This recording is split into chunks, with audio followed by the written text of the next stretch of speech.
After almost a decade of production, being deemed unreleasable but with fairly positive reviews across the board from its limited film festival releases, the Toxic Avenger finally hits theaters this weekend, and I think it does everything it needs to do to succeed. Normally I have a lot of notes after watching a movie, but simply put, I don't think the Toxic Avenger can be broken down like that. Not to say it's bad, I just think it's easier in a couple of different categories. Before we get into it, I would love to hear your thoughts on the Toxic Avenger in the comments down below, but I want to go ahead and start with the good of this film, and I think the main highlight of this movie is just Peter Dinklage as the Toxic Avenger. Now, for most of the movie after the origin story unfolds, it's not actually Peter Dinklage, it's another person inside of a suit, and I think that's great. He dubs the voices, he's awesome, but a lot of this movie is just so based in the heart between him and Jacob Tremblay's character who plays his stepson, and I think that's really the core of the movie. That's where the movie flourishes, because to me,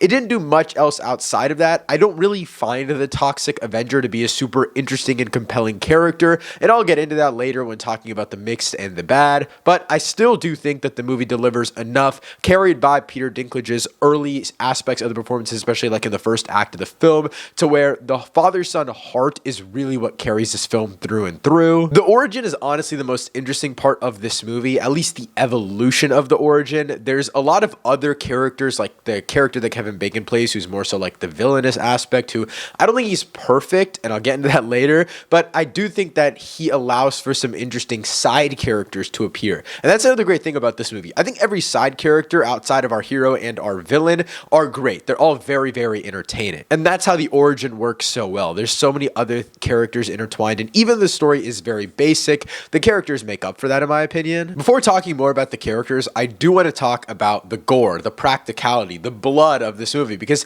that's why it's making headlines. It is some of the most practical, gory filmmaking that we've seen in a very long time, to where this movie is unrated and it's still somehow getting a release. Now, according to this article, there was conversations after its first public screening at last September's Fantastic Fest that this movie was pretty much just not safe enough to market, in that they could not find a company that wanted to release this movie. It ended up being two smaller production companies taking this on, and obviously there's a cult following for the original film, but there were genuinely worries that this movie would never get released. And I think that's so interesting, because after watching the movie, it didn't feel unreleasable. Honestly, the gore isn't even that crazy. Like, I feel like nowadays in movies and TV shows, we get so much of it, and maybe I'm just so desensitized to it, but I don't really know why people couldn't market. I get it on a story level, and I'll get there in a second, because I don't know how you market such a basic movie, but again, I don't want to get into the bad just yet. To get into the mixed, I think the action of this movie is just so mediocre, and I think it's the action along with the fact that it's not a remake, and on that, you don't need to watch the original. I haven't seen the original, but I've heard a lot about the original. A lot of my friends love the original, and so going in, I wanted to view this as its own thing and not comparatively review it to something that came out over, like 50, 60 years ago at this point, and so I don't think it tries to be like anything else. There were homages to the first film, and people in my theater reacted but for me, it just doesn't work on an action level, and it doesn't work on a story level in terms of doing something super unique.